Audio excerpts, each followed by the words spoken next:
Sejam bem-vindos. Esta é mais uma edição do Médio Tejo em Revista, espaço onde lhe vamos dando a conhecer e onde debatemos alguns daqueles que são os principais assuntos que marcam a atualidade, precisamente no Médio Tejo. Como sempre, em estúdio, os comentadores residentes deste espaço de informação da ERTS, o deputado Duarte Marques do PSD e o deputado Hugo Costa do PS.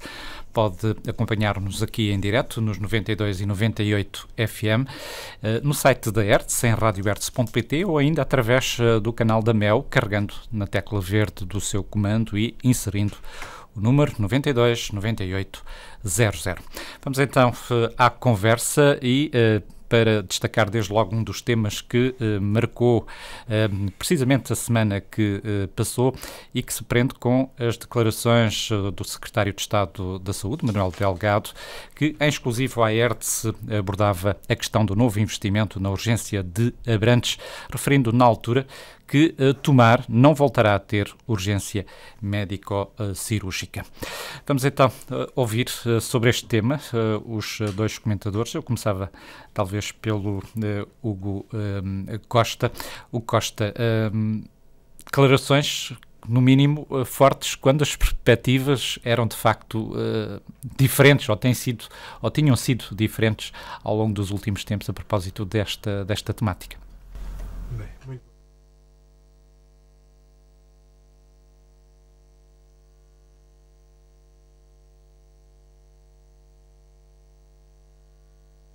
uma questão muito simples. O Partido Socialista,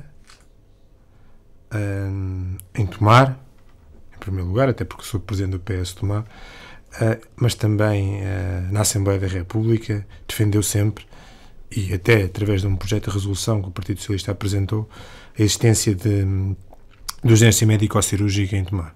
Mas o Sr. Secretário de Estado está, nos termos legais, tem a obrigação de, dentro daquelas que são as limitações óbvias, fazer tudo para cumprir as deliberações da Assembleia da República. E nesta sessão legislativa foi aprovado um projeto, nesta legislatura foi aprovado, na sessão legislativa anterior, foi aprovado um projeto de resolução do Partido Socialista, mas também também de outros partidos, em que era claro a solicitação de urgência médico-cirúrgica em relação aos 3 polos. Por isso, em relação a essa matéria, o Sr. Secretário de Estado, o que disse, tem a minha oposição, porque obviamente continuo a querer e a achar que a urgência médico-cirúrgica em Tomar é importante. Agora, não queria deixar de sublinhar e de ressalvar que há um investimento de 6,5 milhões de euros na região. Nada tenho, pelo contrário, até enquanto deputado eleito pelo Distrito de Santarém, acho muito bem que se invista na urgência de Abrantes. A urgência de Abrantes é um problema que merece a maior atenção e o maior investimento. Também existe um investimento no Hospital de Tomar, nomeadamente relacionado com os AVACs e com os ar-condicionados e com a própria energia e com a própria área energética, que é importante e que deve ser sublinhado. Por isso, dizer também que o Hospital de Tomar, no último ano, assistiu à abertura do Serviço de Internamento em Medicina Interna, com as limitações que ainda são conhecidas, que também o processo do TAC aparentemente está em fase de estar concluído, e também é importante ter o TAC em Tomar, mas também dizer que o TAC será, na nossa opinião e na opinião do Partido Socialista, um caminho para a urgência também, para além de Abrantes, também está em Tomar, e também nós defendemos que os 3 polos tenham urgências de qualidade e com capacidade de resposta. Por isso dizer que, em relação às declarações do Sr. Secretário de Estado Manuel Delgado, o Partido Socialista diz uma coisa muito simples. O projeto de resolução do Partido Socialista na Assembleia da República é claro em dizer que deve existir urgência médico-cirúrgica nos 3 polos, incluindo Tomar, e o PS Tomar tem uma posição muito clara há muitos anos exigindo urgência médico-cirúrgica. Agora, não deixa de ser verdade, é que foi em 2012 que ela foi encerrada, foi em 2012, ou seja, num contexto em que a Câmara Municipal era liderada pelo PSD e o Governo era do PSD. No atual contexto foi possível a abertura da medicina interna, mas dizer em relação a essa matéria que não acompanho, pelo contrário, contesto, e até posso dizer que o Partido Socialista Tomar ontem reuniu em comissão política e umas deliberações que será um comunicado sobre a matéria da saúde, em que, obviamente, continua a exigir, como sempre, a medicina interna, para além da medicina interna, exigir urgência com qualidade em tomar. Não quero estar aqui bem a discutir se é urgência que é médica ou cirúrgica, são questões muito técnicas. O que os tomarenses precisam é de uma urgência de qualidade, de uma urgência com capacidade de resposta, e acho que isso é o mais importante, porque os cidadãos devem ser bem servidos. E um problema que temos em concreto é os enormes corredores, porque as pessoas, uma pessoa numa ponta do Conselho de Tomar, ou de uma ponta do Conselho de Orem, de uma ponta do Conselho de Ferreira Zezer, para ir para a urgência em Abrantes numa situação complicada, quando lá chegar, infelizmente pode ser, e muitas vezes já é tarde demais. Não podemos esquecer que não estamos apenas a falar de Tomar ou da cidade de Tomar, estamos a falar também do Conselho de Orem, que vai até muito perto. Bem, sabemos que com a nova legislação, grande parte do Conselho de Orem passou a estar cada vez mais próximo de Leiria, mas ainda está dentro do centro hospitalar do Médio Tejo, e também temos o Conselho de Ferreira do Zezer, que chega a distar distâncias na casa dos 80 km da cidade de Abrantes, e que, obviamente, precisam de uma resposta de urgência para não se repetirem situações graves. Eu acho que nessa matéria todos os partidos concordam. Devemos garantir boa saúde para as pessoas, e que mais situações de pessoas em que acabem por ter problemas, infelizmente, de complicações. Não é aceitável que um cidadão, por exemplo, perca a vida porque não chegou a tempo ao hospital ou tenha complicações de saúde por isso, e é contra isso sempre que nos iremos batalhar. Duarte Marques, de facto, a mesma questão, declarações fortes e preocupantes, neste caso, para Tomar e para a região, ao fim e ao cabo. Boa tarde. Eu não sei se é mais preocupante a declaração do Secretário de Estado, que é um autêntico balde de água fria no Partido Socialista em Tomar, no Partido Comunista de Tomar e no Bloco de Esquerda de Tomar, se é preocupante a falta de noção que as pessoas têm da forma como fazem política. Ou seja, se esta declaração tivesse sido feita antes das eleições autárquicas, era uma declaração séria e responsável. Fazê-la a seguir, depois de uma campanha eleitoral em que o Partido Socialista e o Partido Comunista, que tinha um vereador nesta área, andaram todo o tempo a dizer que Tomar iria ter médico-cirúrgica e urgência médico-cirúrgica e que ia ser uma grande proposta e uma grande medida e uma grande bandeira, e que iam defender. Se tivesse sido antes, qual teria sido o resultado eleitoral nestas eleições autárquicas? É por falta de responsabilidade de quem exerce o poder que muitas vezes se afasta as pessoas da política. E vamos lá ver, qualquer pessoa de bom senso quer ter uma urgência médico-cirúrgica em Tomar. Era o que mais faltava que o Partido Socialista não quisesse, era o que mais faltava que o PST não quisesse, era o que mais faltava se a Rádio Hertz não quisesse. Agora temos a saber se temos gente. É que não é por falta de dinheiro neste momento, é por falta de gente. Falta de médicos, falta de enfermeiros, ok? E falta uma estratégia passada de muitos anos que não temos gente suficiente para o ter. E já falámos aqui uma vez também pelo facto que temos 3 hospitais. Ou seja, nós não podemos dizer às pessoas temos aqui uma urgência e depois as pessoas chegam lá e aquilo não é mais do que um centro de saúde. Ou queremos ter cá a medicina interna e depois recorremos a tarefeiros que vêm cá dar o seu trabalho e a sua disponibilidade. Quando andámos a criticar durante anos os hospitais que recorriam a tarefeiros porque não tinham alternativa. E agora nos admiramos que o Governo venha dizer que afinal não vai haver urgência médico-cirúrgica. Mas qual é que é o espanto? A mim só me espanta que as pessoas continuem a prometer e a defender quando na verdade sabem que isso não vai acontecer nos próximos anos. Porque não há nem pessoal suficiente, não há médicos, não há enfermeiros, não há capacidade instalada para o fazer. E portanto, na minha opinião, o que há aqui é um grande frustrado de expectativas das pessoas que lhes foram criadas legitimamente. Porque todos nós sabemos que apresentar um projeto de resolução na Assembleia da República, ninguém é contra aquilo, quando houver capacidade, mas induz as pessoas em erro. Aqui o Partido Socialista em Tomar faz-me lembrar o Bloco de Esquerda na Assembleia da República. São contra, mas votam a favor. Ou seja, são contra a posição do Secretário de Estado, mas depois baixam a cabeça porque não o conseguem impedir de fazer aquilo que ele diz que tem condições para fazer. O Bloco de Esquerda faz a oposição na Assembleia da República, mas depois vota ao Orçamento de Estado. E o PCP é a mesma coisa. Ou seja, são oposição e poder ao mesmo tempo. Isto assim não dá. Ou temos a responsabilidade de assumir as decisões do Governo que apoiamos ou não temos. Este jogo de ser contra lá fora e ser a favor cá dentro, isso não é sério. Eu dei a cara por várias decisões do governo anterior que foram difíceis, no contexto nacional, eram necessárias, no contexto regional, difíceis de aceitar, mas não sou incoerente, não vou para a porta do hospital dizer uma coisa e ir outra na Assembleia da República. E, portanto, o que está aqui em causa é que, de facto, o governo atual sabe que não tem condições para abrir a urgência médico-cirúrgica em Tomar, mas, por exemplo, tem condições, e bem, para colocar cá o novo TAC. Mas o novo TAC não vem para cá por causa das urgências. Toda a gente sabe isso. Não é para dar sentimento às urgências do Hospital de Tomar. Não. Há uma opção no Médio Tejo, no Centro Hospitalar do Médio Tejo, que foi privilegiar Tomar como bloco operatório. E não faz sentido ter um bloco operatório que opera em Tomar e depois vai fazer um TAC a Abrantes ou a Torres Novas. Isso não é real. Não faz sentido.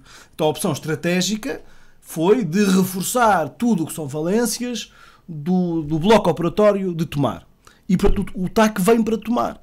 Porquê? Porque como as pessoas, por exemplo, como o Hospital de Abrantes tem todo o investimento na área da urgência, o Tomar é o privilegiado nos internamentos, no bloco operatório, etc, etc. E, portanto, faz sentido, é coerente, é o que estava à espera, é aquilo que estava previsto há muito tempo. Portanto, é um caminho bem feito, na minha opinião, e que vai dar mais condições não só às pessoas de Tomar, mas de todo o Médio Tejo, que são operadas no Conselho de Tomar, no Hospital de Tomar.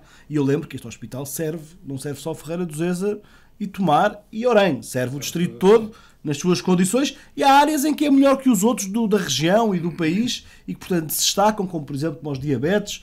As pessoas hoje em dia têm condições no Médio Tejo de excelência que não tinham no passado, e agora também na área da oncologia foi reforçado, e isso é importante. Agora, eu não posso deixar de dizer que, nestas condições, aquilo que nós temos que salientar muitas vezes é que governar não é fácil. E governar obriga-nos a tomar posições e a assumir, mesmo quando não são as mais simpáticas. Este Secretário de Estado, que agora veio aqui, é o mesmo que já por cá andou no passado, em que tudo era fácil, em que chegou a ir, que o Sr. Ministro chegaram a ir à Orei, anunciar novas valências, novas prioridades. Aqui andavam, antes da campanha eleitoral das autárquicas, andaram aqui pela região a prometer facilidades, a apressar investimentos, a apressar anúncios. Passaram as autárquicas, cai um verdadeiro balde de água fria na cabeça de toda a gente, porque afinal tudo aquilo que andaram a prometer não se vai realizar e há cortes brutais nos orçamentos dos hospitais. Eu costumo dizer que o grande mérito, quem devia ir para o Eurogrupo não era Mário Centeno, era o Ministro da Saúde e o Ministro das Obras Públicas, porque são os dois que têm um corte brutal no investimento, são as maiores cativações, e é graças a eles, ao silêncio cúmplice deles, que este orçamento afinal foi cumprido. Portanto, quem devia ir para o Eurogrupo não era o Mário Centeno, era o Alberto Campos Fernandes e Pedro Marques, o ministro que não investe em obras públicas e que, portanto, congelou o investimento em Portugal. Relativamente à saúde, deixavam por aqui e, claro, não podia deixar de dar uma nota que espero que as pessoas agora também percebam quem é que lhes falou a verdade, porque uma coisa é dizer vamos construir, outra coisa é que queremos. Mas em campanha eleitoral, quando dizemos que queremos e sabemos que não podemos, é a mesma coisa, porque as pessoas percebem que há uma intenção. E depois se aparecem membros do governo na região a dar força à questão, isso é desonestidade política. E este governo, nas autárquicas, não foi só aqui, foi a muito lado, colaborou na desonestidade política. E agora caímos na realidade, e a Rádio Hertz teve um explosivo que infelizmente eu preferia que não tivesse tido, porque era bom que isto não fosse verdade. Mas infelizmente, como disse há dias o Primeiro-Ministro, António Costa, veio reconhecer, e infelizmente não podemos dar tudo a todos. Finalmente disse uma verdade, enquanto é Primeiro-Ministro, e ficamos infelizmente ao menos contentes, porque diz a verdade ao contrário daquilo que é habitual. Hugo Costa. Só aqui também sobre a saúde, apenas mais 2 ou 3 comentários. Em primeiro lugar, o Partido Socialista nunca, no seu programa eleitoral das autárquicas, tinha a questão da saúde. Não tinha a questão da saúde ou não tinha esta promessa? Não tinha a questão da saúde, não sequer no programa eleitoral. O programa eleitoral das eleições autárquicas é apenas por questões que são da responsabilidade das câmaras municipais. Então, mas o município de Tomar até tinha um vereador para a área da saúde, que era o homem que ia resolver todos os problemas da saúde. Já lá vamos a isso. O Partido Socialista, que eu saiba, não era um vereador do Partido Socialista. Era um vereador da coligação, era uma geringonça atomarense. Vamos lá colocar as verdades. O Partido Socialista nunca, nas eleições autárquicas, e a Rádio Hertz pode confirmar, quer com o programa eleitoral, quer com declarações da Sra. Presidente, nunca o Partido Socialista em campanha eleitoral disse vamos ter as urgências médico-cirúrgicas se o Partido Socialista é ganhar as eleições. Nunca.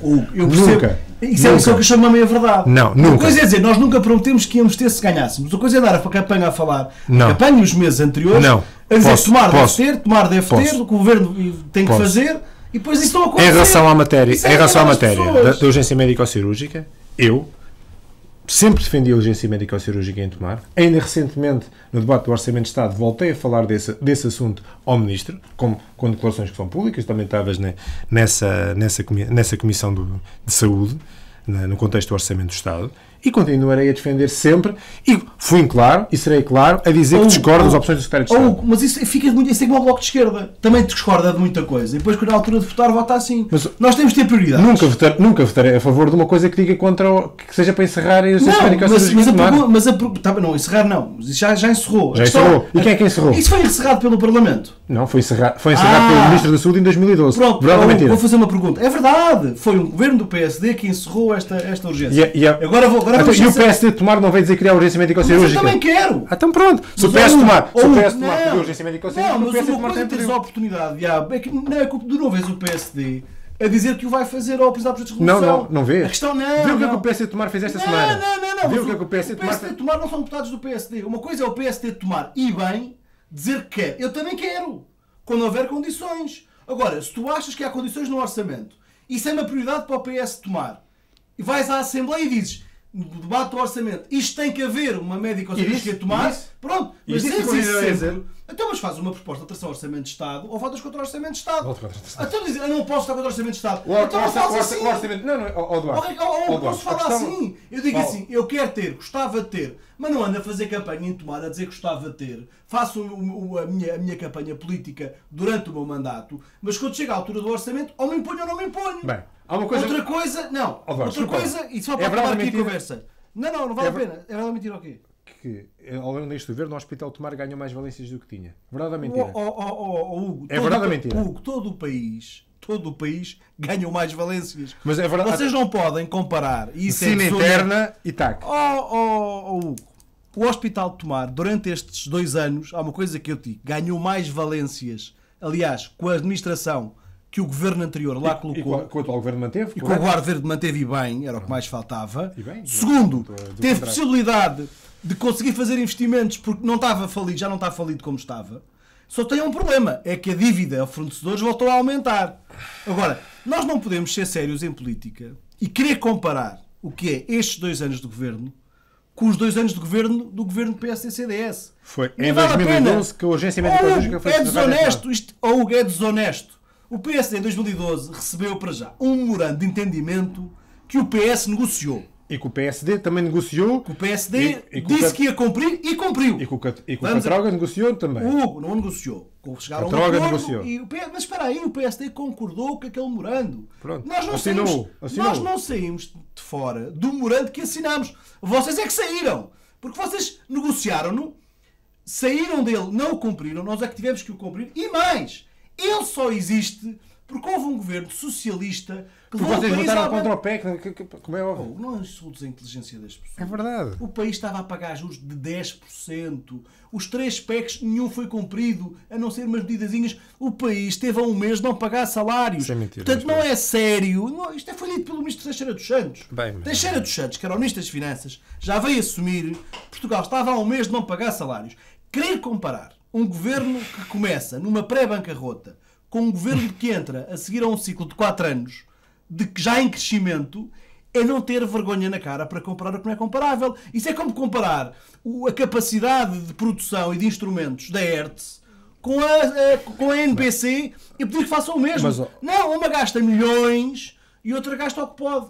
Não se pode comparar um governo que governa após um resgate, um memorando de entendimento de 4 anos de contenção da austeridade e mesmo assim ganham eleições, com um governo que recebe o país quase não é uma maravilha, mas a crescer. Ainda só para fechar o assunto que tu colocaste em relação à responsabilidade do município, em relação à questão da saúde. Não é responsabilidade do município. O município não tem na campanha eleitoral. Conheço um partido que fez a campanha baseada na saúde e que teve durante 4 anos baseada a sua campanha na saúde. partido teve o resultado que teve nas eleições autárquicas em Tomar. Comunista. Teve o resultado que teve nas eleições autárquicas em Tomar, por isso não... E deixou de perder o vereador que tinha. Até foi bom para o Partido Socialista nesse caso, obviamente, não vou contestar ou não vou falar dos resultados eleitorais que já falámos no passado, Sim. mas obviamente que o resultado da CDU em Tomar esteve longe de ser um resultado elevado, essencialmente pelaquela questão de estar sempre a favor da Câmara nos votos e estar contra a Câmara depois na rua. Obviamente que a população não levou isso a bem. Mas então era bom que vocês aprendessem aquela lição de estar contra o governo na rua e a favor do governo na Assembleia. Eu estou a favor do governo na globalidade. Posso estar contra uma medida em específico. Posso estar contra uma medida normal. específica. Eu estou a favor de algumas. Que são Estou contra as declarações do Secretário de Estado em relação ao centro hospitalar do Médio Tejo. Mas já agora não concordo minimamente com as declarações do PSD de Tomar na reunião de Câmara, que vem atacar o investimento em Abrantes, que o investimento em Abrantes é a demonstração que não se vai investir em Tomar. Eu sou incapaz de atacar o investimento noutro concelho. Não, o PSD não critica o investimento em Abrantes. O PSD critica o facto de não haver investimento em Tomar. Não, diz que o investimento em Abrantes é demonstrativo que não se vai investir em Tomar. Não, é demonstrativo porque finalmente vocês perceberam que afinal andaram a dizer às pessoas que ia haver, ou que devia haver urgência médico-cirúrgica em Tomar, e esse investimento vem revelar que essa não é a opção do governo. E, portanto, defraudaram as expectativas. O PSD é normal que critique porque também se sentiu enganado. Agora qualquer partido que exista tem que perceber e considera que se puder haver urgência médico-cirúrgica em Tomar é preferível. Claro. Agora, há que haver condições para isso. Nós não damos a prometer aquilo que não podemos. O PS, Tomar, continuará a combater para haver urgência médico-cirúrgica. Agora, não falando noutra questão, então, falando mas no do próximo Orçamento de Estado, ponham isso no orçamento. E inventem médicos e enfermeiros para vir para cá e dinheiro. Ponham isso no Orçamento de Estado. Quando votarem contra um Orçamento de Estado por causa disso, ou fazer uma proposta concreta e ela for aprovada, existe um projeto de resolução concreto ou não, no qual sou o primeiro subscritor? Existe um projeto de resolução concreto ou não? O que é que o projeto de resolução... Olha, tem-se visto o resultado do projeto de resolução. Existe ou não um projeto de resolução aprovado? Ou alguém indiferente existir ou não, já viste para o caso. O governo que tu apoias está-se a borrifar para os projetos de resolução que devia cumprir e não cumprir. Mas este não é o primeiro, são vários. O governo deve cumprir os projetos de resolução. O governo não pode cumprir um projeto de resolução se não tiver orçamento para isso e se não tiver médicos. Não basta pôr ali uma placa a dizer urgência médico-cirúrgica, se não tiver lá médicos formados para tal. Já basta a medicina interna. Toda a gente diz que vai haver aqui medicina interna em Tomar. As pessoas chegam lá, está aberta e afinal não é bem como as pessoas estão à espera. E há uma grande desilusão por parte da população. Está aberta. E dos utentes. Obviamente que não com os meios que existiam no passado, mas deve ter claro mais meios. Muita coisa deve. O problema é ver. Deve voltar a ter mais meios. Mas é preferível acho que a saúde das pessoas não se brinca. E não podem ser os políticos a decidir as valências nos hospitais. Jamais. Tem que haver condições médicas, condições técnicas, tem que haver dinheiro, tem que haver utentes. E isso deve caber à gestão profissional dos hospitais e aos políticos criar condições para que essas opções possam ser feitas de acordo com aquilo que é a necessidade e a capacidade instalada. Há ou não, Hugo, redução neste orçamento de verbas para o Médio Tejo? Em relação a esse assunto, já debatemos aqui de forma muito viva esse debate. Não é claro, se virmos do ponto de vista orçamental puro e duro, isso acontece, mas existe uma técnica orçamental em que é colocado num âmbito geral para se fazer distribuição. É chamada maningância. Ou seja, o orçamento da saúde na sua globalidade não vai diminuir. Por isso, a distribuição será feita a nível central. Eu tenho muitas dúvidas que se consiga reduzir o orçamento do Centro Hospitalar do Médio Tejo, porque são precisos, estamos ainda por cima a aumentar valências, não se consegue diminuir o orçamento. Por isso, acho que o orçamento do Centro Hospitalar do Médio Tejo vai acabar por aumentar, porque o que está no orçamento, realmente, do ponto de vista prático, se olharmos só para os mapas, é uma diminuição, mas depois existem rubricas gerais e existe também uma distribuição através de outras medidas que vêm para o orçamento da saúde que provavelmente colocam todos os centros hospitalares a aumentar a dotação orçamental, porque todos eles baixam muito. Se fores a fazer uma análise a nível nacional, todos eles baixam muito. Por isso, estou em querer, e certamente no final do ano podemos olhar para isso, que do ponto de vista prático o orçamento do Centro Hospitalar do Médio Tejo será provavelmente superior ao que foi, porque de outra forma também não pode ser. Se já agora estamos a falar de um investimento de 6,5 milhões de euros para 2018, obviamente que o orçamento vai acabar por aumentar. Duarte. Vamos ver. O que eu desejo que não baixe, mas o Orçamento de Estado que nós aprovámos não, que o PS aprovou com o Bloco de Esquerda e com o PCP, dá com os verdes e com o PAN. Com os verdes e com o PAN dá acordos de 80% em rúbricas importantes e fundamentais do Centro Hospitalar do Médio Tejo. Mas depois isto é uma rubrica geral. Estou a falar dos medicamentos, estou a falar do material clínico. O que é que este Governo faz? Este Governo é especialista em engenharias financeiras. Eu não sei como é que eles vão conseguir sobreviver o próximo ano no Médio Tejo, no centro hospitalar. O que é facto é que o orçamento para o próximo ano, e aquilo que é aprovado e é uma lei, corta radicalmente no orçamento. Há ali rúbricas que cortam 80%. E não é uma rúbrica pequenina, não é o papel higiênico, nem é a limpeza. Não, é os medicamentos e o material clínico. Mas depois mete a direção-geral, como tu sabes. É brutal, brutal. E eu cheguei a dizer que aquilo ou era mentira ou era uma tragédia. E eu espero que seja mentira, porque se for uma tragédia é ainda pior. O que é que este Ministro da Saúde fez? Como quer centralizar a gestão do dinheiro, que é uma forma muito pouco transparente, e para manter os administradores hospitalares calados, é como fazem nas universidades. Não dão o orçamento todo e depois dão às pinguinhas para os manter calados. Era assim que se fazia no tempo, quando, quer na ditadura, quer no PREC. Ou seja, não dão o orçamento todo, concentram uma gestão discricionária no Ministério e vão dando às pinguinhas conforme o filho pede ao pai. Porque isto é como às vezes como nas famílias. O filho pede dinheiro ao pai e o pai vai-lhe dando em função das ordens que vai fazendo cumprir. E que é igual. Estão caladinhos, têm dinheiro. Se não estão caladinhos, vão para a rua ou não têm dinheiro. E é assim que este Governo trata a transparência do Estado. Portanto, eu quero acreditar que é isto. Porque pior do que isto é ter um corte de medicamentos de 80%. Como sabes, há uma rubrica da Direção-Geral que agora, mas é uma questão de transparência. Não é da Direção-Geral. O que é que acontece agora? O valor de corte é comparar o orçamento do Hospital do Centro Hospitalar do Médio Tejo com o contrato de programa referente a este ano, que é isso que efetivamente foi cumprido, foi gasto. E esta discrepância quer dizer que o contrato de programa, que é no fundo o que vai gerir o dinheiro para o próximo ano, é 80% menor nestas rúbricas. Maior. Ou seja, o orçamento é menor face ao contrato de programa, que é o que efetivamente depois o hospital tem acesso. Portanto, se aquilo que foi gasto em 2017 é muito mais do que está no orçamento para 2018, é muito preocupante. Vamos ver quando se assinar um novo contrato de programa, como é que isto vai acabar, e se calhar até vai ficar mais próximo e a diferença não é assim tão grande. O que é facto é que os dados dos relatórios do Centro Hospitalar do Médio Tejo e do Hospital de Santarém Digital revelam, obviamente, um atraso muito maior no pagamento a fornecedores. E isso, obviamente, com impactos no tratamento das pessoas e na economia local, mas já se nota também o número de consultas, os tempos de espera a aumentar, etc, etc. Porquê? Porque não há dinheiro. Tentou-se alargar serviços com menos dinheiro, era óbvio que ele era asneira. Ou seja, se o hospital já era problemático do ponto de vista financeiro, aumentando o número de valências sem mais dinheiro por cima, que era o que devia acontecer, e estando o país agora, supostamente, numa época de normalidade, passada a fase da austeridade, nós não compreendemos. Onde é que está o dinheiro? Onde é que está o dinheiro? Onde é que está o dinheiro do país? Se o país está normal, se já não há crise, se não há austeridade, onde é que está o dinheiro? Hugo, onde é que está o dinheiro? A questão como voltamos a falar da questão do orçamento do Centro Hospitalar do Médio Tejo, e não vale a pena continuarmos aqui nessa questão, que é contabilística. Quer dizer, no anterior governo era tudo números e contabilística. Agora não tem dinheiro para gastar. É uma questão, enganar as pessoas. É só uma questão contabilística. Duarte, não é questão de... É uma maninência. É óbvio que existe o orçamento da saúde. O orçamento da saúde tem um conjunto de... E não é pela visão de... Não é por essa visão de pré que o Duarte aqui colocou. Mas parece. Obviamente que existiu uma opção de centralizar um conjunto de gestão de algumas matérias. E, obviamente, os orçamentos baixaram todos. Obviamente, os contratos de programa não podem baixar em 70% ou 80%, a menos que o hospital fechasse. Vamos aqui ser sinceros. Ou fechavam os hospitais todos do país, porque todos os hospitais têm cortes nessa casa, a nível nacional.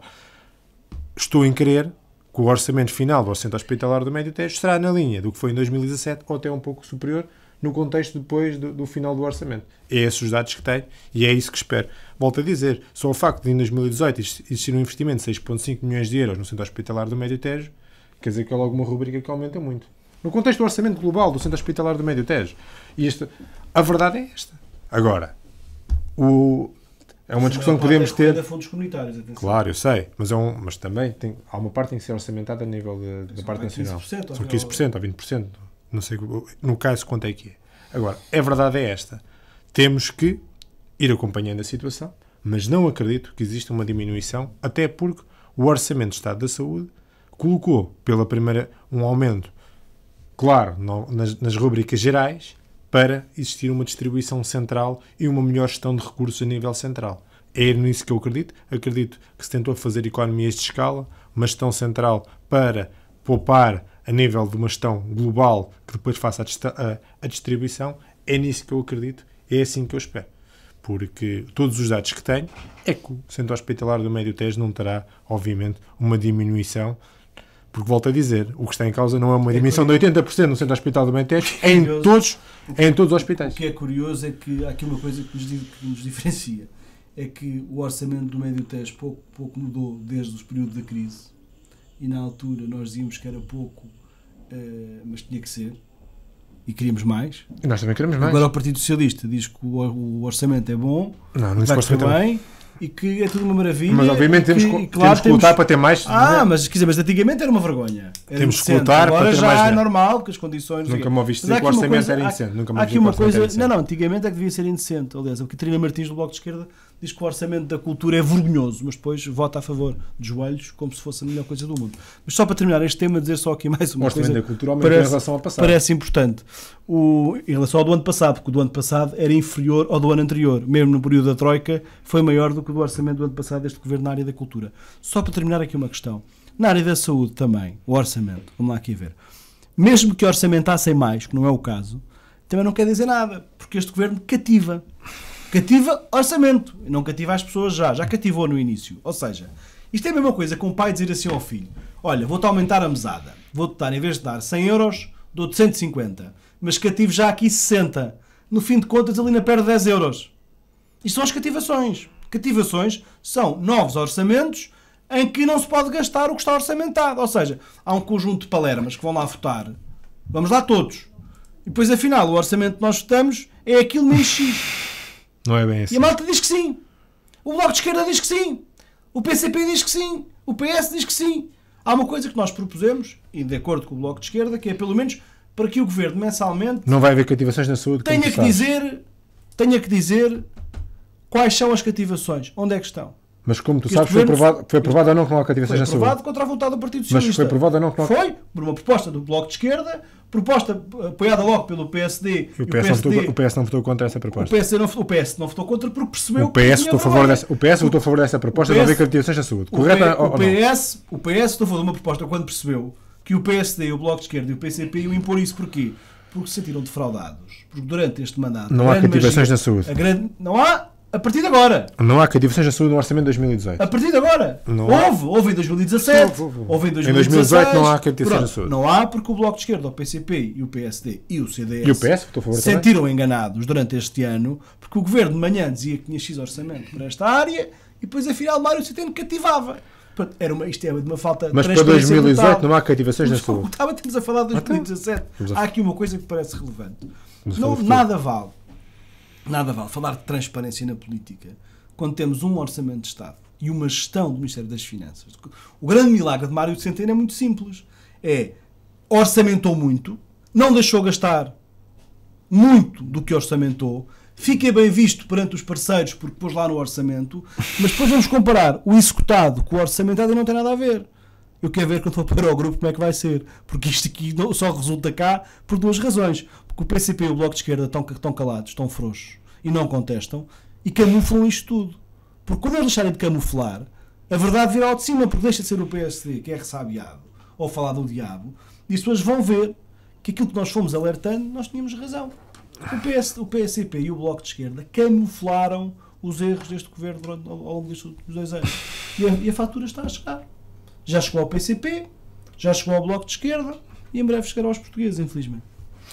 Vamos adiante, vamos passar a outro tema para não ficarmos exclusivamente aqui na saúde e vamos falar, tal como tinha sido prometido, neste caso continuar a falar em maior profundidade da questão das postagens e do respectivo preço, a situação na região, um assunto que foi aqui então abordado. Duarte Marques, é possível mexer na questão dos preços das portagens? Comecemos por aí. A questão das portagens é também como a questão da saúde. Nós temos de ter coragem de assumir o que fazemos e de assumir o que dizemos. As portagens não podem ser arma de arremesso. E agora assistimos no Orçamento de Estado, lá veio o Bloco de Esquerda propor o fim das portagens na A23. Ou durante estes dias, vieram falar nisso. Não houve uma proposta de Orçamento de Estado? Não, falaram, fez o discurso, para ficar bem aqui na terra. Não foi lá, o Bloco de Esquerda vai lá, fala das portagens, fala de um conjunto de intenções, mas depois chega o Orçamento de Estado, nem proposta, nem voto, nem nada. É só conversa fiada. É só conversa fiada. E nisto o Bloco de Esquerda ganha o maior prémio. Foi aqui com a área do ambiente também neste orçamento, por causa da portagem de Torres Novas, grandes conversas sobre o ambiente, o Tejo, o Almonde, etc. O PSD apresenta uma proposta para reforçar as verbas para o Orçamento de Estado nesta área da fiscalização e o Bloco de Esquerda vota contra. O PCP também. E o PS também. Agora, sobre as portagens é a mesma coisa. Vamos lá aqui a recordar, para as pessoas se lembrarem, porque até nós às vezes que andamos aqui na política, no dia-a-dia, nos esquecemos. Primeiro, a zona aqui da Hértia, a zona de Tomar, os nossos ouvintes, usam sobretudo, além da A1, usam a A13 e usam a A23. Quero recordar que a A23 há uma parte, que há ali quase um bocadinho para lá de Torres Novas, que não era SCUT, foi paga. A autostrada ainda do tempo do Cavaco, sim, foi inaugurada depois, P6, não era SCUT. O governo António Guterres, engenheiro João Cravinho, optou pois pelo modelo de SCUTs e em que veio a cobrir uma parte de que lhes dava pago com portagem. Eu quero recordar aqui só, em primeiro lugar, que a A13, quando foi lançada pelo engenheiro Sócrates, já previa portagens. Sim. Basta ir ver o caderno de encargos. Nunca foi SCUT. Já previa portagens e foi lançado um concurso com portagens. Portanto, estava previsto. Nunca engenheiro Sócrates. Hoje é uma SCUT. Não, a A13 não é o SCUT. Então não tem portagens? Tem. Está bem, não é SCUT, mas tem portagens. SCUT é sem custo para o utilizador. Mas tem portagens. Ou seja, nunca chegou a ser. Nunca chegou a ser e nunca teve para ser. Nunca teve para ser. Nunca teve para ser. Era para ter portagens. Sim, era para ter portagens. Sempre foi para ter portagens. Vamos lá assumir isso. Segundo, em 2010, o governo do engenheiro Sócrates, para aprovar um PEC daqueles que não cumpriu, das poucas coisas que cumpriu foi ter que pôr portagens nas antigas SCUT. Ok? Portagens das antigas SCUT, começou a propor nas da Costa da Prata, no Norte, em 2010, e depois instalou em todas as outras, mas só as ligou depois das eleições. Ou seja... Por uma negociação com o PSD, correto? Não estou a dizer que o PSD... Foi um PEC, o PSD aprovou esse PEC. Aprovou os primeiros PECs. O país estava já com juros de 8%, pré-bancarrota, e das poucas coisas que o governo cumpriu na altura foi essa promessa. Mas o que é que Paulo Campos fez e o engenheiro Sócrates? Agora, o Paulo Campos. Paulo Campos é o grande negociador das PPPs em Portugal. José Sócrates está a ser acusado de corrupção.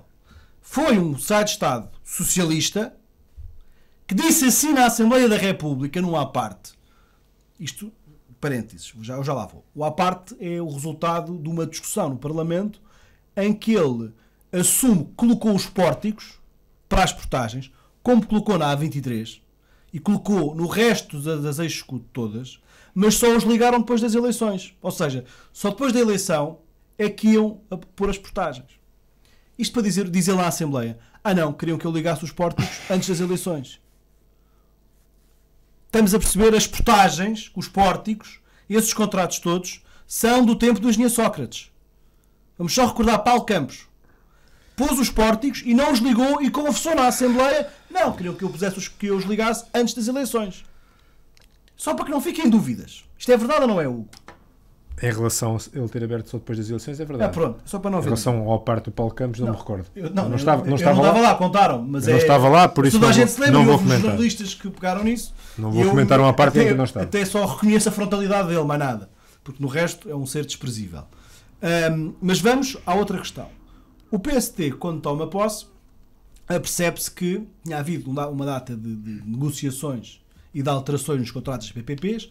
Eu fiz parte da Comissão de Inquérito às PPPs, as parcerias público-privadas, em que Paulo Campos faz um negócio com as concessionárias que altera o regime, ou seja, até aí o Estado pagava às concessionárias X por carro que passasse e passou a pagar uma renda pela disponibilidade. Ou seja, podia passar um carro ao 1000, o Estado garantia sempre aquele pagamento. Isto, em tese, até pode ser mais vantajoso ou menos vantajoso, mas havendo uma redução das passagens, é muito mau para o Estado e, portanto, desequilibra. O que é facto é que a maior parte destes contratos e destas renegociações feitas, destes contratos feitos entre o governo socialista José Sócrates e as várias concessionárias, vários deles estão a ser objeto de investigações criminais e há muita, a própria Comissão de Inquérito às PPPs verificou muitos problemas destes e há aqui casos claros de alegada corrupção entre o Estado e as empresas concessionárias. O que é que o PSD fez quando chegou ao governo? O PSD, quando chegou ao governo, acabou por ligar os pórticos e, entretanto, introduziu logo um conjunto de descontos que vão até 30% para as mercadorias e, sobretudo, transportes pesados durante a noite. Isso foi no final já de 2012, por essa altura. Devo lembrar também que a mesma razão que o governo agora anuncia que não pode fazer cortes nas rendas de energia e não sei o quê, o que o governo anterior fez foi renegociar as PPPs todas. Aquilo que o Estado paga. Se há portagens nas autoestradas, é porque o Estado tem que pagar àquelas empresas. A moda de governos PSDs no passado, Cavaco Silva, etc., era fazer autoestradas pagas por Estado. Depois veio um governo socialista, do engenheiro António Guterres, que achou que bom era mandar fazer, os privados faziam e o Estado depois logo ia pagando. Por isso é que nós temos que pagar tanta portagem nestas estradas do interior. Agora, nós podíamos ter feito menos autoestradas. Se calhar as que nós temos são úteis, mas se calhar sem tantas faixas, sem tantas condições de algum luxo exagerado. Podíamos ter tido muito mais bom senso em alguns investimentos que tivemos e basta olhar aqui à volta e perceber que se calhar que há estradas que têm faixas a mais, têm se calhar rails a mais. Se calhar podemos olhar lá para fora e ver que se podia obter resultados semelhantes com muito menos custo. O que é facto é que a maior parte destas grandes autoestradas dão muito jeito, mas de facto a maior parte delas estão praticamente às moscas. E se calhar o investimento escusava ter sido tão forte e podia ter sido mais baixo e não termos tantos problemas da fatura para pagar. E eu terminava só dizendo aqui outra coisa que me parece importante e que nós devemos ter em conta sempre que falamos de portagens. Recordo que em 2011, quando o PSD chegou ao governo, havia uma verba de receita prevista no Orçamento de Estado anterior e projetado por José Sócrates e Paulo Campos, que previa uma receita para as autoestradas. Só que, a tal história das eleições, eles não chegaram a pôr os pórticos.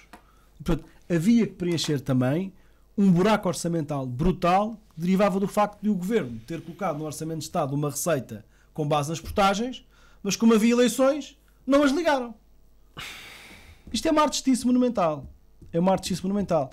E aquilo que foi feito durante estes 4 anos foi renegociar com as concessionárias todas cortes grandes nas rendas que o Estado pagava às concessionárias de PPPs.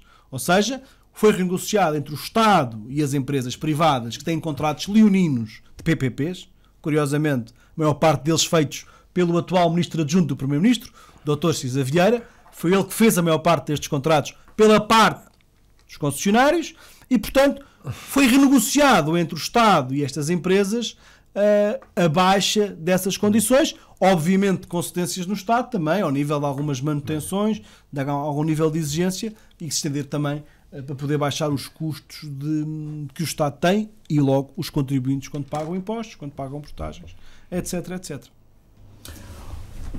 Hugo, é possível, de facto, neste contexto todo, baixar... Em primeiro lugar, o atual governo baixou já 15% o preço das portagens do interior das ex-scuts e, falando aqui na região que a Rádio Hertz apanha, que é essencialmente o Médio Tejo, nomeadamente na A23.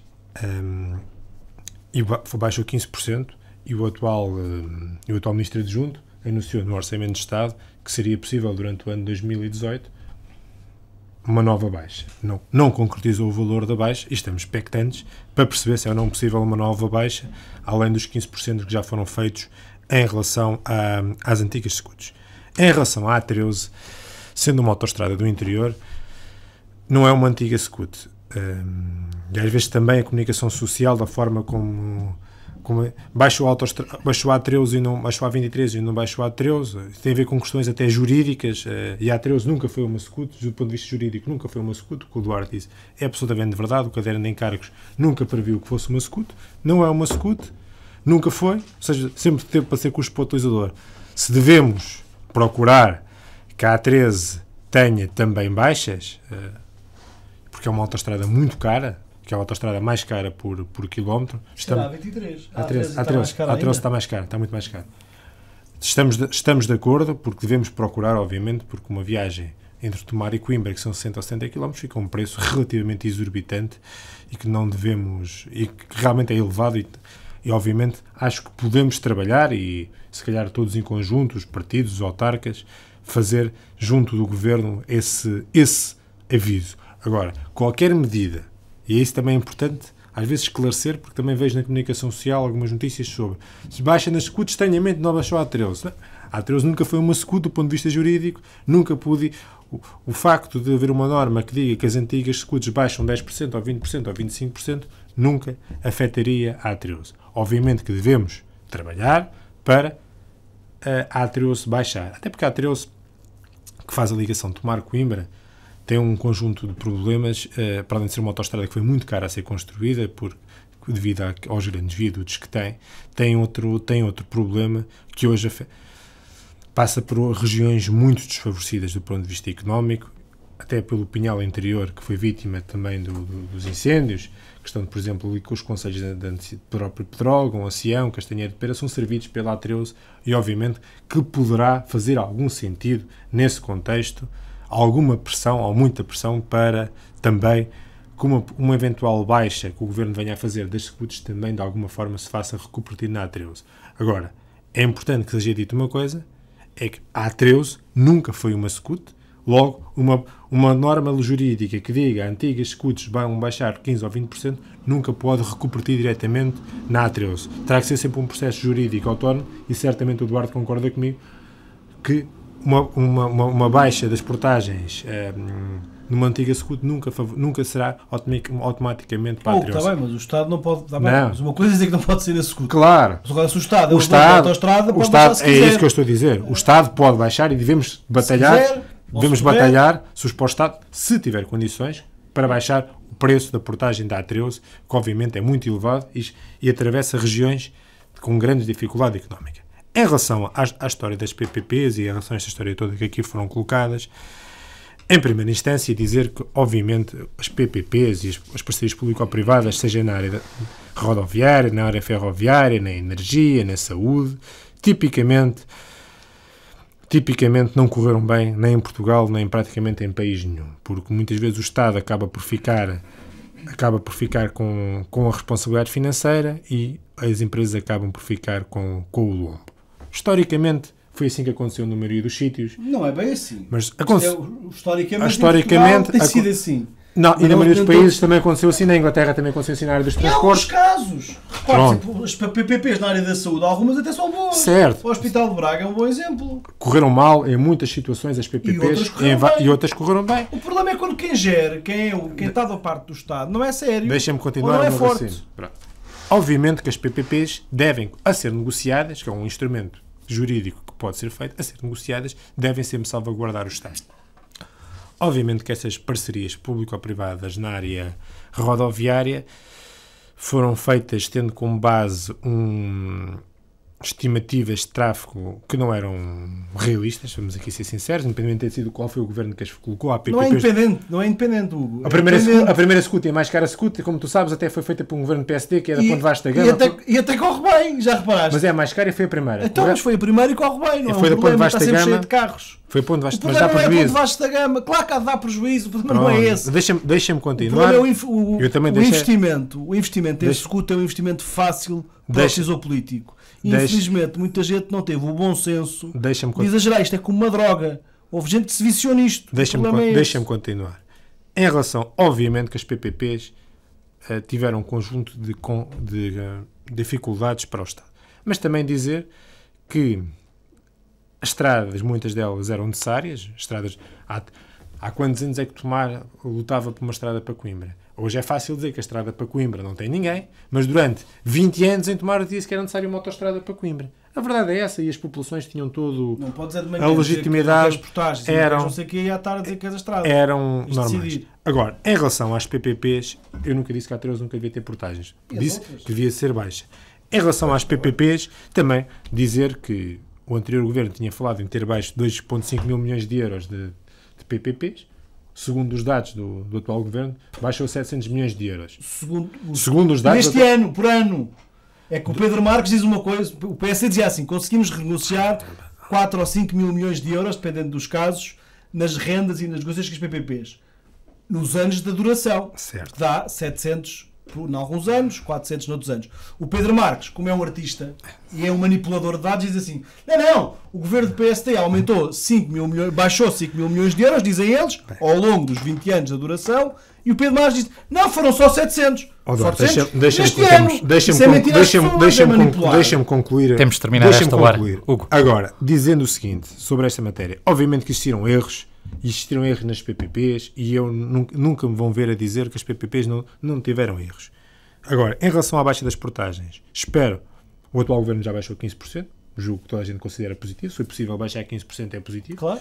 Se for possível baixar mais 15%, ainda é mais positivo. Mais positivo. E devemos trabalhar para todas as autoestradas do interior estarem nesse contexto. Claro. Ou seja, não ser uma coisa para fazer escudos, mas para que apanhe todas as autoestradas do interior, porque a A13, não sendo um meio escudo, apanha zonas completamente desfavorecidas, como o Pinhal Interior, etc., que necessitam também de um investimento claro, e defendo que uma possível baixa também afeta estas zonas. Se há formas de discriminar positivamente o interior, é através dessas formas. Através das formas, porque obviamente nas grandes cidades queremos tirar carros e portanto queremos tirar gente lá. E até aumentar portagens é uma forma de o fazer. Aqui temos de fazer o contrário, aqui precisamos de gente cá, precisamos de carros cá. Precisamos incentivar as empresas a colocarem-se lá, e isso aí é uma forma de competitividade. Claro que sim. Vamos ficar por aqui nesta primeira hora deste Médio Tejo em Revista. Voltamos já a seguir.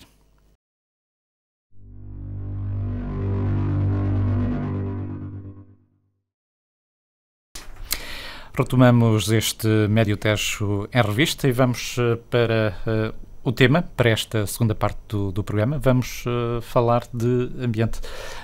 Duarte Marques. O ambiente que tem, de facto, muitas nuances e tem sido referência em muitos aspectos ao longo destes últimos 15 dias, desde logo por questões, por exemplo, como o Tejo, não é? O ambiente neste momento é uma grande hipocrisia, se quer a minha opinião. É uma hipocrisia porque vejo partidos políticos que fazem do Tejo a sua bandeira, fazem do combate à poluição a sua bandeira, e aqui dirijo as críticas muito diretamente ao Partido Comunista Português, mas sobretudo ao Bloco de Esquerda. O Bloco de Esquerda é uma hipocrisia constante na matéria do ambiente.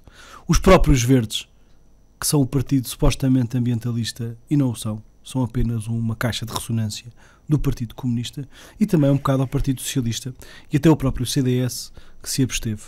O PSD fez uma proposta que achou que seria consensual, tendo em conta as posições dos partidos em todo o país relativamente à fiscalização ambiental. Nós propusemos retirar 0,3% do investimento no metro de Lisboa e do Porto e no Pólis da Costa da Caparica. Recordo aqui que o orçamento do ambiente aumenta 40% para 2018. E nós propusemos retirar 0,3% de 1.680 milhões de euros do orçamento previsto para estas três grandes obras. E nós só queríamos 500 mil euros para a Inspeção-Geral do Ambiente, que permitia duplicar o número de inspectores que eles têm no terreno. E 4 milhões de euros, isto tudo junto dá 0,3%, volto a dizer, do orçamento previsto para estas grandes obras de Lisboa e do Porto, para reforçar a verba que o Governo cortou para o próximo ano na Agência Portuguesa do Ambiente. Ou seja, o orçamento do ambiente aumenta, mas ainda por cima corta as verbas para a fiscalização. E nós achávamos que, aliás, sabendo que o Governo não vai gastar tudo para o próximo ano no metro do Porto de Lisboa, daquilo que tem disponível, achávamos que era possível contar com o apoio do Bloco de Esquerda e do PCP, pelo menos, e do CDS para aprovar isto. Do PS era difícil, tendo em conta que era o orçamento de Estado deles e que eram estas as prioridades, mas do Bloco de Esquerda e do PCP e dos Verdes, e até do CDS, nós contávamos e era o suficiente para aprovarmos esta medida. Ora, a líder do Bloco de Esquerda veio amanhã a Abrantes. O partido que a representa aqui, em Torres Novas, sobretudo, também aqui em Tomar, em Abrantes, fazem do Tejo a sua grande bandeira e da luta contra a poluição no Almonda. Mas quando chega a hora decisiva de votar e pedir mais fiscalização e mais meios para se poder fiscalizar, porque eu relembro que estas duas entidades têm muito pouca gente no terreno, porque não têm gente e, portanto, não conseguem fazer o seu trabalho e corresponder às expectativas das pessoas, não têm gente nem meios, Temos um Ministro do Ambiente que diz que o problema vai ser resolvido e agora, afinal, já até a Espanha já cumpre os caudais que lhe cabe cumprir e, portanto, esta semana assistimos a uma manobra ridícula de dizer que eram umas algas que poluíam o Tejo, quando nós todos sabemos qual é a poluição do Tejo, como também sabemos qual é a poluição do Almonda. Não podemos compreender como é que a hipocrisia política vence desta forma em Portugal. Eu aqui gostava de distinguir, eu aqui acho muito mais indigna a posição do Bloco de Esquerda e dos Verdes e do PCP do que do Partido Socialista. É que o Bloco de Esquerda e o PCP e os Verdes fazem gala de participar em manifestações, de se indignarem, de fazerem disto a sua causa, a sua luta, mas quando chega a hora da verdade, esquecem. Amocham. Repare, o PSD não propôs nada de mais. O PSD propôs tirar verbas de um lado para investir mais no outro, como uma opção política. Eu não percebo qual é a cara com que esta gente sai à rua, que tem o desplante de voltar a falar em nome do ambiente ou do Tejo. Quando tiveram a sua oportunidade, não fizeram nada. E eu presto a minha homenagem ao PAN. O PAN foi coerente. É só um deputado. Só tem um voto. Mas, porra, deu uma lição de liberdade e de preocupação com o ambiente ao resto dos seus partidos que estão ao seu lado esquerdo. E aqui, só gostava de deixar esta referência. É uma hipocrisia, é uma vergonha a forma como o Bloco de Esquerda e o PCP se comportaram nesta matéria. E, sobretudo, dos Verdes. Os Verdes não existem como partido que protege o ambiente. Não existe. São uma fraude política. O único partido que parece ter uma agenda, de facto, coerente na área ambiental costuma ser o PAN. O PSD tem um património histórico de defesa do ambiente. Nós temos preocupações ambientais. Não somos um partido ecologista, mas somos um partido que tem a sua agenda ambiental e ecológica e que, portanto, tem sido coerente nessa matéria. Nem sempre tem conseguido fazer aquilo que nós mais gostávamos, mas o que é uma vergonha, temos um partido que é supostamente ecologista, como os Verdes, e nem isso fazem. E, portanto, gostava de salientar aqui no meu tema esta hipocrisia do Bloco de Esquerda, do PCP e dos Verdes, do CDS e também do Partido Socialista, que não conseguiram sequer unir-se nesta matéria. Eu recordo no passado este distrito sobre unir-se e sobre conseguir investimentos importantes para o distrito na área ambiental, como foi o caso da Alcanena, e desta vez isso não ocorreu. Aliás, conseguimos fazer isso contra a vontade do Partido Socialista para garantir dinheiro para a residência de Rio Maior, o que eu fico muito contente, mas no que toca ao ambiente, aí o PCP e o Bloco de Esquerda já fizeram marcha atrás, o que eu lamento. Hugo Costa. Começar também por falar deste... Nem ataquei muito o PS. Por começar por falar destes assuntos, obviamente que o Partido Socialista e eu próprio não temos uma agenda também de defesa do ambiente. Não vou discutir aqui a questão orçamental e a questão das dificuldades orçamentais e da dificuldade da própria proposta. Não vou aqui debater a proposta. Mas a ideia era essa. Agora, em relação à questão ambiental, é óbvio que é um dos grandes problemas do Distrito de Santarém. É óbvio que continuará a ser. É óbvio que os partidos no Distrito de Santarém devem-se unir em relação à poluição, seja ela do Tejo, seja a do Almonda, que são os problemas mais complicados e mais graves que temos no Distrito de Santarém a nível de poluição. Os focos de poluição são conhecidos.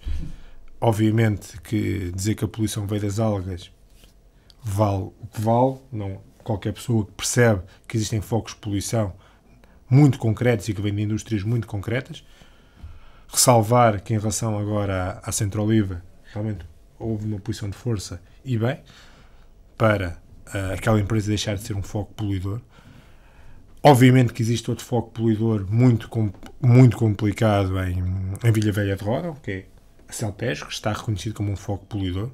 A empresa deve ser obrigada a cumprir as normas. Eu não defendo que a Celtejo seja encerrada, defendo que a Celtejo seja obrigada a cumprir as normas ambientais. Penso que o Duarte partilha desta pessoa comigo. Não estamos aqui contra a indústria, estamos aqui, obviamente, que a indústria pode existir. A indústria tem sempre o mínimo que seja algum impacto ambiental, agora tem que cumprir as regras ambientais existentes e a lei ambiental do país. Concordo que se deve fazer mais na área da fiscalização, concordo que se deve fazer mais na área das próprias autarquias trabalharem, e aí julgo que muitas vezes a própria autarquia de Vila Velha de Ródão podia fazer mais em relação também... A autarquia de Vila Velha de Ródão parece o advogado de defesa da Celtejo. Em relação ao ponto de poluição, o que não se passa é com nenhuma autarquia do Distrito de Santarém, em que são todas, obviamente, contêm posições sempre favoráveis a questões ambientais. No caso de Alcanena, conseguiu-se uma solução. Julgo que temos que todos trabalhar em conjunto para também resolver o problema de Torres Novas, seja ela através da construção do metar, seja ela através da forma que seja. Temos que também novamente estar preocupados com a situação de Alcanena, que volta a ter algum impacto, nomeadamente pode não ser propriamente de muitos focos de poluição, mas pelo menos a nível de cheiros são claros. E o Tejo, que é obviamente o grande problema a nível de recurso hídrico do nosso distrito. Trata-se do principal recurso hídrico do país e obviamente que tem um conjunto de problemas agora aumentados pela seca. Também o problema que já chega ao sul do distrito de Santarém do próprio sal entrar para o próprio Tejo, que é um problema que já chega à zona de Benavente, de Salvaterra, do Cartaxo, etc. Mas também o problema aqui a norte do distrito de Santarém é relacionado com os focos de poluição que vêm do distrito de Castelo Branco, que não vêm do distrito de Santarém. A sua maioria são focos de poluição que o Tejo, quando entra no distrito de Santarém, já tem esses focos de poluição e devemos estar muito alertas e muito vigilantes em relação a essa matéria. Sim, não, vamos ver, a grande maioria vem, mas também aqui há problemas de poluição no Tejo. Nomeadamente com o Almonde é um afluente, há aqui várias coisas. Sim, não estou por o contrário. Que outras empresas também são poluidoras que nós temos. Não podemos só culpar os outros. O Almonde é um problema concreto e o Almonde tem outra particularidade a mim que me preocupa, além da questão do sulfone do Tejo. Nós temos no conceito de Torres Novas uma reserva da biosfera, que é o Paulo do Boquilobo, que fica a poucos quilómetros da denominada Ribeira da Boa Água, que de boa água tem muito pouco. Quando tem água. Eu percebo isso. Aliás, nós estamos todos de acordo nos princípios. Quando chega a hora de votar e de fazer opções, o discurso não chega. E aqui nós temos de dar exemplos concretos que sabemos tomar decisões e que as projetamos em foco de poder. Não basta palavras. Palavras levas ao vento.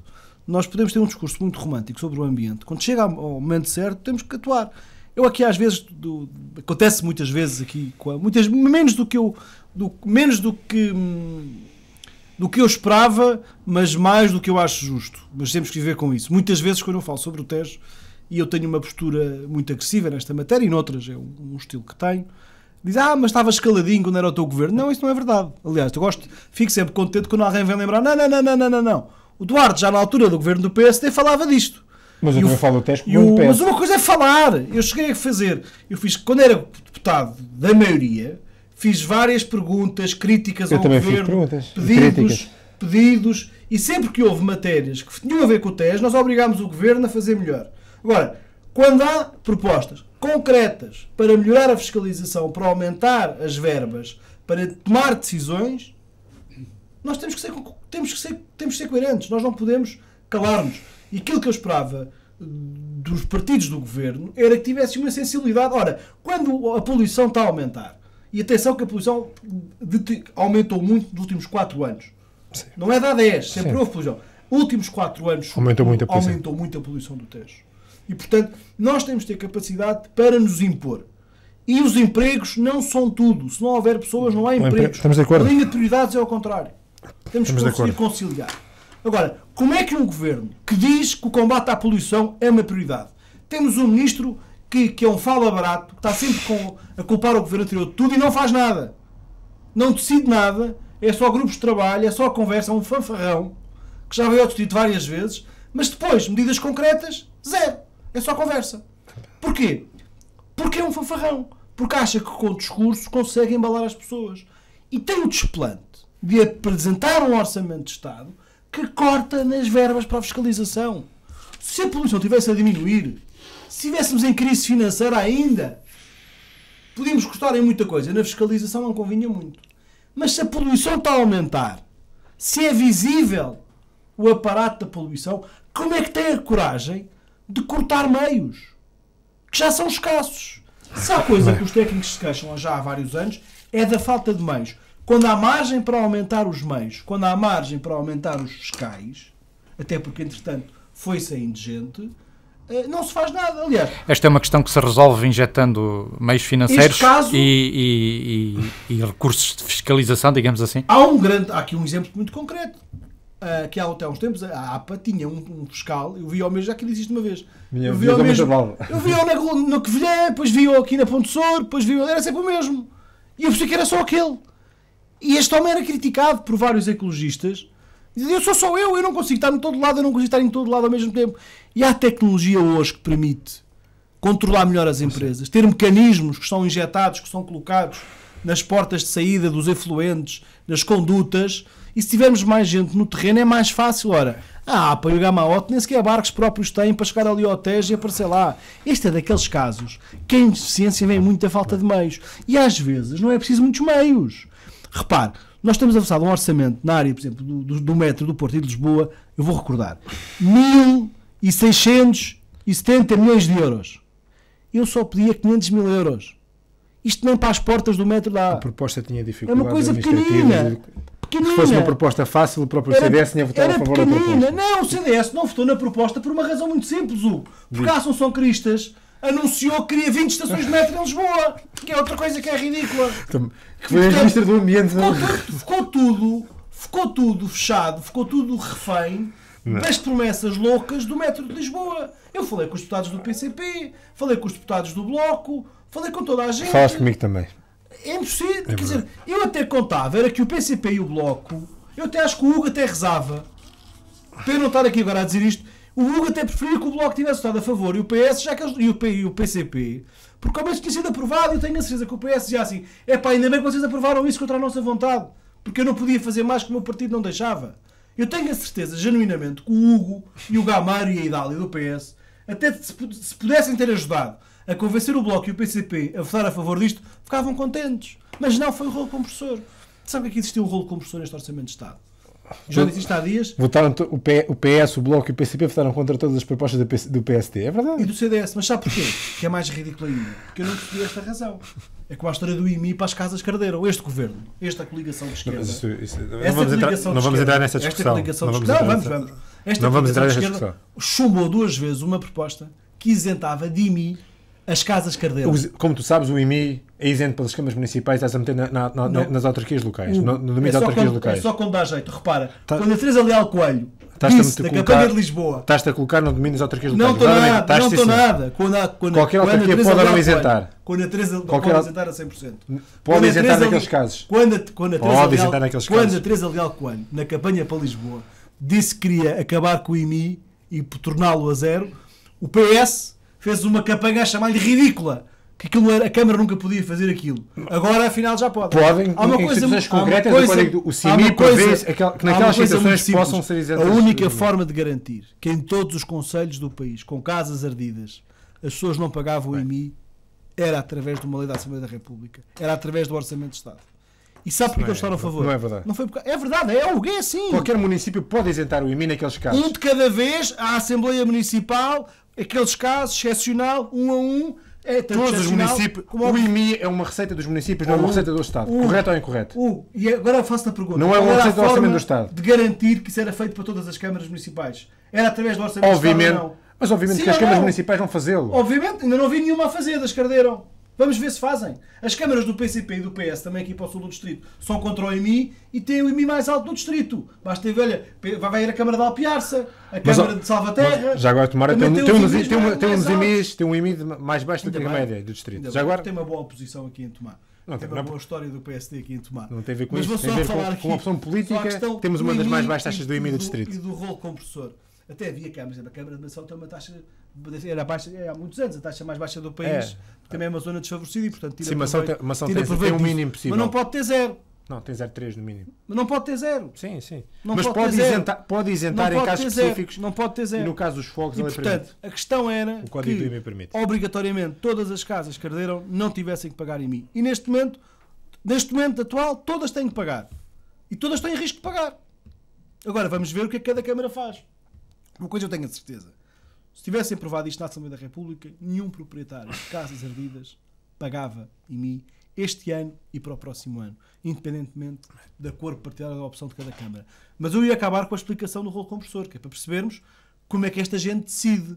porque aqui a irresponsabilidade da decisão na Assembleia da República e desta coligação que nos governa é desesperante e revoltante, se as pessoas perceberem. Então, porquê que o PCP, o Bloco e o PS chumbaram todas as propostas, inclusive esta e a Tens do provas do que vais dizer? Tenho. Ouvi da boca de dois do secretário de Estado do Assuntos Parlamentares, que foi dito a um colega meu, que me contou a mim. E eu ouvi da boca de um deputado do Partido Socialista a contar a outro e depois confirmou-me. Foi muito simples.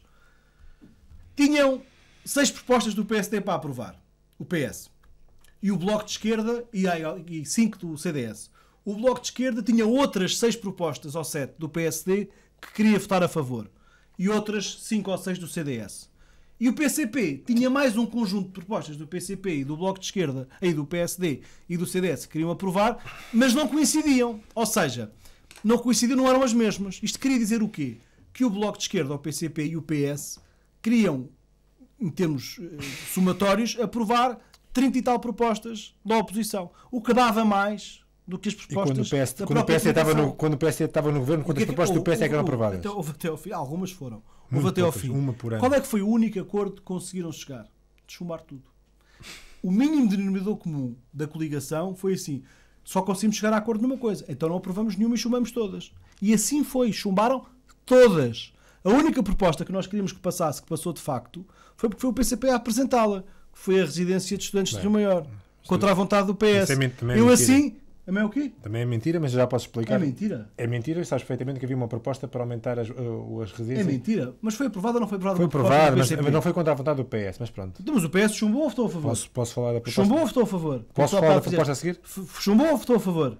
O PS tinha uma proposta que aumentava a dotação para as residências no país inteiro, verdade ou mentira? Verdade. Claro. Logo não fazia sentido estar a votar uma proposta em concreto. Só para a de Rio Maior, claro, sabendo que o Governo diz que não tem para a de Rio Maior, não, e o Secretário de Estado e o Secretário de Estado do Ensino Superior liga à Câmara. É mentira ou quê? É mentira, quer dizer... Mas é mentira ou quê? Não é mentira nada. Então eu próprio que falei com o Ministro, o chefe de gabinete do Secretário de Estado do Ensino Superior ligou à Presidente de Câmara de Rio Maior a perguntar se a Câmara tinha dinheiro para pagar metade do projeto, porque havia um deputado do PCP, que é ele que se deve este esforço, para garantir que havia dinheiro no Orçamento de Estado para a residência de Rio Maior.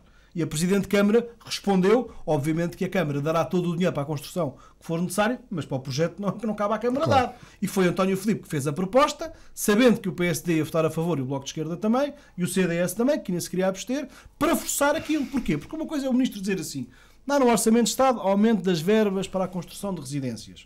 Mas nós sabemos que aquele aumento de verbas não tem correspondência orçamental. E a grande prioridade do Governo neste momento é construir residências em Lisboa e no Porto. Porquê? Por causa da pressão dos preços do turismo. A residência de Rio Maior é uma residência que não foi construída por decisão do atual Ministro quando era Secretário de Estado. Este Ministro, o Hugo, não faças essa cara. Sim. O Manuel Leitor era o Secretário de Estado do Ensino Superior. E o anterior governo construiu. Esquece essa retórica, não faz sentido. Tu estás aí a falar... Parece... Hugo, tu não conheces o tema, não te espalhes. O atual Ministro, Manuel Leitor, era Secretário de Estado do Ensino Superior quando decidiu retirar o projeto da residência do projeto total da Escola de Gestão de Desporto de Rio Maior. Foi ele. Tem a assinatura dele. Entretanto, no nosso governo, concluiu-se o apetrechamento e a construção do Polo de Desporto de Rio Maior. E, entretanto, aquilo começou a funcionar. E bem, nas novas instalações, a Câmara de Rio Maior, na altura, até forneceu grande parte do equipamento, e agora falta fazer a residência. Qual é a residência? Havia ali uma discussão se era dentro do polo ou fora do polo. O Governo não tem dinheiro para fazer aquela residência. O próprio Secretário de Estado, Ministro, disse na Assembleia da República, numa resposta que me deu a mim, que tinha que ser uma instituição pública ou privada, que ele não tinha dinheiro. O PCP não quer isto, a escola não quer isto, a escola quer uma residência lá dentro. É o único polo do país que não tem uma residência universitária. A verdade é esta. E todos nós sabemos que isto, que se foi colocado no orçamento, é a única forma de garantir que há um aumento da verba para reavaliar o projeto e para refazer o projeto. Porquê? Porque passaram 10 anos, as regras hoje em dia da construção, da energia, da sociedade ambiental já não são as mesmas. Esta é uma área que o Hugo até conhece melhor do que eu, e para tem que ser atualizado. É preciso dinheiro para isso. E, portanto, a escola tem o seu aniversário na próxima terça-feira, teve uma boa notícia, e agora espero que o Partido Socialista e o Governo, e aliás disse isso à porta da Assembleia quando os estudantes lá estavam, e os deputados do PS, e o António Gameiro esteve lá e assumiu perante todos que não tinha podido votar a favor. Eu até tentei ajudar a demonstrar que o Partido Socialista agora pode ajudar a que o Governo faça isto e pressionar o Governo, claro. Está nas mãos deles. Portanto, aqui um trabalho que pode vir até a ser um trabalho de conjunto. É preciso garantir que o Ministro do Ensino Superior vai acabar por construir a residência de Rio Maior, tal como a escola tanto precisa, já que foi ele que decidiu que não seria feita. E isto aqui, factos são factos. A história está escrita e não há dúvida. Hugo, para concluirmos, 2 minutos é o que temos, pouco mais. Força. Não vamos perder muito tempo. Vitor, pelo menos um tempo igual. Vá, força. Avança. Vou justificar isto. Vou falar de outros temas, mas também pelo menos um tempo igual, porque falou de tudo menos de ambiente. Sobre a Escola Superior de Desporto de Rio Maior, primeira, já que foi aqui falado, apenas uma questão muito concreta. O Partido Socialista defende a construção da residência da Escola Superior de Desporto de Rio Maior. O voto contra o Partido Socialista, e também houve uma nota dos deputados eleitos pelo Distrito de Santarém sobre esta matéria, é pelo facto de existir uma proposta que visava o aumento do valor para residências. Única e exclusivamente esse é o motivo. Estamos a falar de um problema de dimensão nacional. Obviamente que não fazia sentido estarmos apenas a colocar um valor ali para um centro específico, quando havia, num caso concreto, uma proposta para praticamente duplicar o valor do valor para a construção de residências. Obviamente que, estando a proposta aprovada, o compromisso que eu posso assumir enquanto deputado do Partido Socialista é que tudo faremos para o Governo cumprir o que está aprovado e, obviamente, Rio Maior precisa daquela residência universitária. Independentemente, podemos ter discordado do método, da forma como a proposta estava construída, a verdade é que ela está aprovada e tudo faremos para, como faríamos também anteriormente, para garantir a construção da residência universitária e garantir que o Governo cumpre também uma recomendação da Assembleia da República nessa matéria, aprovada por unanimidade, e também uma proposta do Orçamento de Estado para, pelo menos, no ano 2018, aparecer um projeto que permita a construção da residência universitária em Rio Maior. Este era o primeiro ponto que eu gostaria de colocar, que eu acho que era aqui importante. Também, já que falámos de outras matérias e também da questão dos fogos, como também disse no meio da intervenção do Duarte, o IMI é um imposto de incidência local, não se trata de uma receita do Estado Central, trata-se de uma receita única e exclusivamente dos municípios, e isso permite que, obviamente, cada município, pela lei, tem capacidade, nestes casos concretos, isentar o IMI das casas ardidas. Eu espero, muito honestamente, que nos municípios que estavam em causa, estamos a falar essencialmente daqueles municípios em que arderam muitas casas de primeira habitação, isso aconteça, e espero que, independentemente da cor partidária, porque estamos a falar de municípios de várias cores partidárias, nomeadamente do Partido Socialista e do Partido Social Democrata, espero que seja, independentemente da cor partidária, independentemente de termos a falar da Câmara de Trógão Grande, que é do PS, ou da Câmara de Tondela, que é do PSD, só para dar dois exemplos, obviamente que o Partido Socialista defende que as câmaras municipais isentem de IMI esses... Já que a Assembleia da República não fez. É uma receita dos municípios e é uma questão de autonomia local. Também aproveitava aqui para falar, e porque julgo que possa, já que o tema da energia também está muito na ordem do dia, acabo por dar também aqui uma nota de uma proposta do Orçamento de Estado, da qual eu fui o proponente e que acabou por ser aprovada, que tem a ver com a criação de uma tarifa solidária para o gás de botija. Na nossa zona, também ainda muitos clientes, muitos dos consumidores ainda têm gás de botija. A nível nacional estamos a falar de 70% dos consumidores.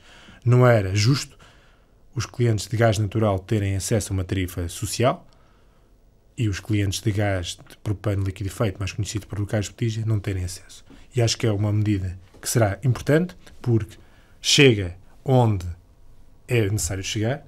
É uma medida que foi aprovada também porque o PSD se absteve da medida, dizendo claramente se o Governo acha que tem condições para avançar com esta medida, deve avançar. Eu até falei com os deputados do PSD da área da energia que me disseram isso.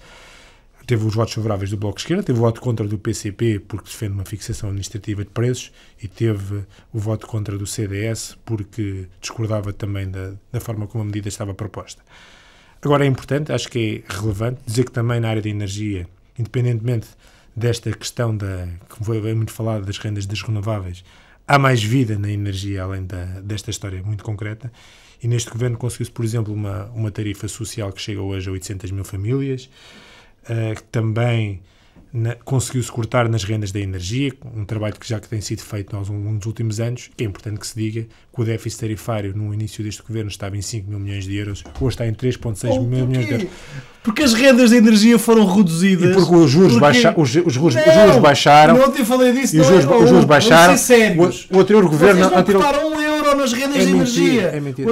É verdade, não cortaram €1 nas rendas de energia. Só conversa. O anterior governo renegociou com as empresas os contratos de energia e reduziram 3,5 mil milhões de euros. Está no relatório final da Troika. Sim, deixa-me continuar. O déficit de energia. Deixa-me continuar. Isto por causa disso. É básico, isto é da história. Este governo não cortou €1 nas rendas excessivas da energia, nem das renováveis. Deixa-me continuar. Este governo, sobre o corte da energia, a nível de rendas excessivas, cortou para metade o apoio na garantia de potência, que era um subsídio à produção, cortou em grande parte um mecanismo de interruptibilidade, deixou de haver subsidiação às renováveis para os novos projetos. Para os novos projetos. Eu estou a dizer aquelas para os novos projetos. E em relação à SES, dos projetos da energia que já tinha acabado, este governo prolongou a questão o imposto. E em relação também ao tema das renováveis. Eu pessoalmente acho que é um tema que devemos continuar a trabalhar. E independentemente das litigâncias jurídicas que o próprio tema pode colocar, e acho que durante o ano de 2018 devemos continuar a trabalhar para uma solução para colocar também a SES nas renováveis. Não é bem uma SES, trata-se de uma taxa solidária, porque o próprio Bloco de Esquerda na primeira proposta tinha uma SES, na segunda proposta já não era uma SES, porque a SES nas renováveis não pode existir devido a questões técnico-jurídicas que não interessa agora debater. Mas a grande diferença entre a primeira proposta e a segunda proposta era que a primeira era uma SES, a segunda já não era uma SES, que era uma contribuição especial sobre o setor energético, mas basicamente dizer que neste caso concreto devemos também ao longo do ano 2018 encontrar uma solução para colocar essas empresas também da área renovável, independentemente da área renovável ter também devido às questões do ambiente ser apoiada, devemos também procurar uma forma das rendas excessivas serem atacadas. E não há tempo para mais, já temos um pouco o tempo deste Médio Tejo em revista. Vamos então ficar por aqui. Eduardo Marques, Hugo Costa, muito obrigado. Voltamos de hoje a 15 dias. Fique bem, fique com a ERTZ. Ok.